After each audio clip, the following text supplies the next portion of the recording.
여러분, 왜 착하게 사는 사람에게 끔찍한 일이 일어나는 걸까요? 이거 정말 풀기 어려운 문제죠. 그런데 이 영원한 질문을 정면으로 다루는 아주 오래된 책이 있습니다. 바로 욥기인데요. 오늘 저와 함께 욥기를 펼쳐서 이 고난이라는 미스터리의 실마리를 한번 찾아가 보시죠. 자, 오늘 우리가 함께 걸어갈 길을 한번 볼까요? 먼저 이 모든 이야기의 시작점인 영원한 질문에서 출발할 거고요. 그 다음엔 이 질문에 답하려는 인간 지혜가 어떻게 한계에 부딪히는지 살펴볼 겁니다. 그리고 클라이맥스죠. 폭풍 속에서 들려오는 진짜 응답은 과연 무엇이었을지, 이걸 통해 고난의 의미가 어떻게 새로워지는지, 그리고 마침내 욥이 어떻게 진정한 암과 회복에 이르는지 이 순서대로 따라가 보겠습니다. 네, 첫 번째 이야기입니다. 모든 건 정말 단 하나의 질문에서 시작돼요. 아마 인류 역사상 가장 오래되고 또 가장 답하기 어려운 질문이 아닐까 싶네요. 바로 이겁니다. 왜 의롭게 사는 내가 고난을 받아야 하는가? 정말 억울하지 않나요? 나는 나름대로 최선을 다해서 양심적으로 살고 있는데 왜 내 인생에 이런 끔찍한 불행이 닥치는 걸까? 욥기는요, 이 질문을 절대로 피해가지 않습니다. 아주 정면으로 부딪히죠. 그래서 욥기는 그냥 옛날 이야기가 아니에요.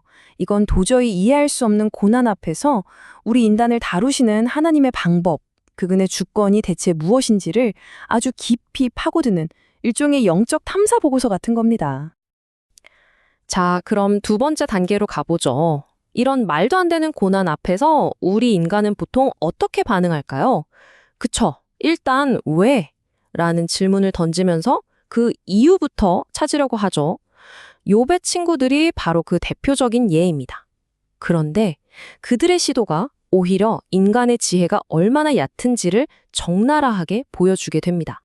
이런 시도를 좀 어려운 말로 신정론이라고 해요. 뭐냐면, 아니, 하나님이 선하시고 전능하시다면서 세상에 왜 이런 고통이 있는 거야? 이 모순을 인간의 논리로 어떻게든 설명해 보려는 노력인 거죠. 아주 합리적인 시도처럼 보이죠? 근데 욥기는 바로 그 시도, 그 접근 방식 자체가 틀렸다고 이야기하고 있습니다. 욥의 친구들이 내세운 논리는 사실 굉장히 간단해요. 바로 인과응보죠. 네가 이렇게 고통받는 건 분명히 네가 뭔가 잘못한 게 있기 때문이야. 라고 딱 잘라 말하는 겁니다. 일종의 행위 언약, 그러니까 순종하면 복받고 불순종하면 저주받는다는 아주 단순한 공식에 모든 걸 끼워 맞추려고 한 거죠. 하나님을 자기들이 만든 작은 상자 안에 가둬버린 셈입니다. 그런데 바로 여기서 충돌이 일어납니다. 친구들의 깔끔한 공식, 죄가 있으니 고난이 있다는 그 논리가 욥의 실제 현실, 나는 의로운데 왜 고난이 있는가라는 이 현실을 전혀 설명하지 못하는 거죠. 바로 이 지점에서 인간의 모든 합리적인 설명이 와르르 무너져 내립니다. 자, 이제 세 번째 이야기의 전환점입니다. 인간들끼리의 시끄러운 논쟁이 모두 끝나고 그들의 지혜가 바닥을 드러냈을 때 드디어 하나님께서 직접 등판하십니다. 바로 폭풍 속에서요. 이제 모든 인간의 목소리는 잠잠해집니다. 욥기가 우리에게 던지는 진짜 핵심 메시지는 이거예요. 고난의 이유를 알려주는 게 아니라는 겁니다. 왜라는 질문에 답하는 대신 그 질문 자체를 무의미하게 만드는 하나님의 주권을 그냥 보여주는 거죠.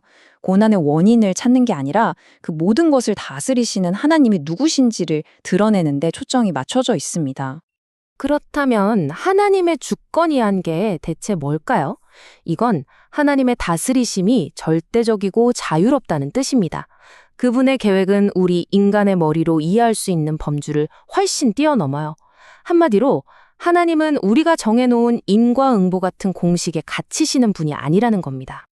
하나님의 지혜는 무한하고 그분의 존재 자체는 우리를 초월합니다.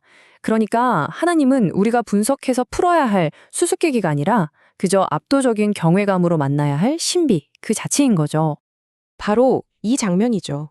그때 여호와께서 폭풍 가운데에서 욥에게 말씀하여 이르시되, 이 한 구절로 인간의 모든 논쟁은 끝납니다. 보세요. 하나님은 욥의 고난에 대해 설명해 주지 않으세요. 대신 그냥 당신 자신을 보여주십니다. 그 엄청난 임재 자체가 욥에게는 유일하고도 가장 완벽한 대답이었습니다. 자, 그럼 이제 네 번째 이야기로 넘어가 보죠. 고난이 단순히 죄에 대한 벌이 아니라면 그럼 대체 뭘까요? 여기서부터 욥기는 고난을 바라보는 우리의 관점을 180도 바꿔놓습니다. 바로 은혜라는 새로운 안경을 끼고 고난을 다시 보게 하는 거죠.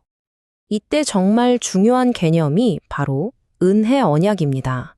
이건 뭐냐면 우리가 하나님 앞에 설 수 있는 근거가 우리의 어떤 착한 행실, 즉 행위가 아니라 오직 믿음이라는 약속이에요. 예수 그리스도를 믿는 믿음 말이죠. 이 약속 아래 있는 사람들에게 고난은 더 이상 저주나 심판이 될 수 없게 됩니다. 의미가 완전히 바뀌는 거죠. 그래서 믿는 사람들에게 닥치는 고난은 죄에 대한 최종적인 형벌이 절대로 아니라는 겁니다. 대신에 우리를 더 거룩하게 만들어가는 완전히 다른 목적을 가진 도구가 되는 거죠. 우리를 망가뜨리는 게 아니라 오히려 우리를 만들어가는 과정이랄까요? 이걸 사랑의 징계라고 부를 수 있어요. 첫째, 우리를 바로잡고 더 나은 사람으로 만들고요. 둘째, 기다리고 견디는 법, 즉 인내를 가르쳐 줍니다. 셋째, 이를 통해 우리가 하나님의 거룩하심에 참여하게 되고요. 마지막으로 우리를 점점 더 그리스도를 닮은 모습으로 빚어가는 거죠. 잠언 말씀이 이걸 정말 잘 보여주는데요. 여호와께서 그 사랑하시는 자를 징계하시기를 마치 아비가 그 기뻐하는 아들을 징계함 같이 하시느니라. 그쵸? 이건 분노의 매가 아니라 사랑하기 때문에 더 잘 되길 바라기 때문에 드는 사랑의 회초리인 셈입니다. 자, 드디어 마지막 5번째 일학입니다. 이 길고 끔찍한 고통의 터널 끝에서 욥은 과연 무엇을 얻었을까요? 물론 나중에 재산도 다 회록하지만 그보다 비교할 수 없이 더 귀한 거였습니다. 바로 하나님을 머리로만 아는 게 아니라 가슴으로, 온몸으로 알게 되는 경험이죠. 욥의 이 고백에 모든 게 다 들어있어요. 내가 좁게 대하여 귀로 듣기만 하였사오나 이제는 눈으로 주를 배움나이다. 와, 정말 엄청난 고백 아닌가요? 그래서 그는 티끌과 재 가운데에서 회개하나이다 라고 말합니다. 여기서 회개는 내가 죄를 지어서 벌받았다는 인정이 아니에요. 전능하신 하나님 앞에서 자신의 유한함을 깨닫고 완전히 엎드리는 거죠. 이 차이가 바로 귀로 듣는 지식과 눈으로 보는 지식의 차이입니다. 하나는 그냥 책에서 읽은 것처럼 간접적이고 추상적인 지식이죠. 교리적인 지식이요. 하지만 다른 하나는 하나님을 인격적으로, 실제적으로 만나는 그야말로 계시적인 지식입니다. 머리의 암이 가슴의 체험으로 바뀌는 순간인 거죠. 그런데 여기서 우리가 꼭 기억해야 할 게 있어요. 욥이 이 모든 걸 견뎌내고 마침내 하나님을 만날 수 있었던 게 욥이 대단해서가 아니라는 겁니다. 그의 믿음이 끝까지 보존된 건 그의 노력이 아니라 그를 끝까지 붙들고 계셨던 하나님 덕분이죠. 이게 바로 성도의 견인, 즉 하나님께서 당신의 백성을 끝까지 책임지시고 이끄신다는 교리의 핵심입니다. 그리스도의 사역과 성령의 도우심이 그 보증이 되는 거고요.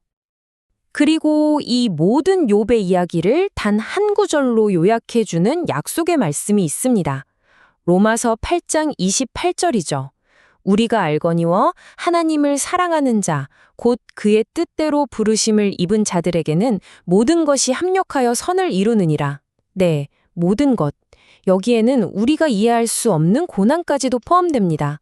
이 모든 것이 결국 합쳐져서 선을 이룬다는 것. 이것이 하나님의 주권에 대한 궁극적인 신뢰입니다. 자, 오늘 이야기를 마무리하면서 이 질문을 한번 던져보고 싶습니다.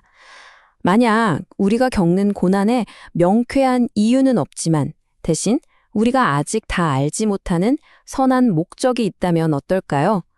왜? 라는 질문 대신 무엇을 위해? 라는 질문으로 바꿔보는 거죠.